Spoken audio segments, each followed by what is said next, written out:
In the first place, I'm no longer a real sociologist, otherwise I would obviously share this diffused notion of ritual. I have a very narrowly defined conception of ritual, like Martin Riese wrote. It refers only to practices of facing and encountering and mastering forces of salvation and calamity. This totally liquefied notion that everything is a ritual, I don't think that it is even useful. But this is only, now, in this narrow sense, we have only one domain where we could, as far as I can see, have a discussion, namely nationalism. Is nationalism, which is 19th century nationalism, but unfortunately not only 19th century nationalism.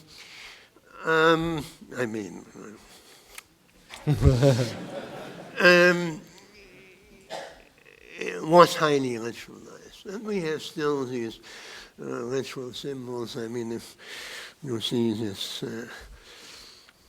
inauguration of the president and so on and so on. I mean, it depends on the self-understanding of at least a defining majority whether a constitution is still understood as being rooted in God's grace,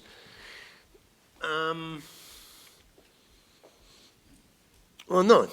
I mean, there are, if I look at television, American political rituals. Yes. Of course I see the religious overtones and implications.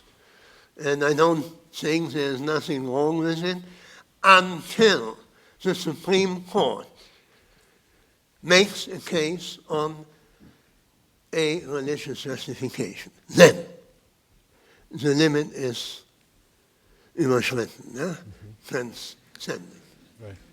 That means every institution that legislates or administrates or have verdicts which they have to justify to citizens in a general and generally accessible language as soon as they use religious arguments. We are no longer living in a political society with a secularized political authority. Now, so nationalism, yeah, I mean, there is a certain heritage, but after 89, after 76 and 89, 18, yeah, if it really comes to a conflict between conflicting religions and conflicting ideological parties, we must refer to a law which stands on its own feet.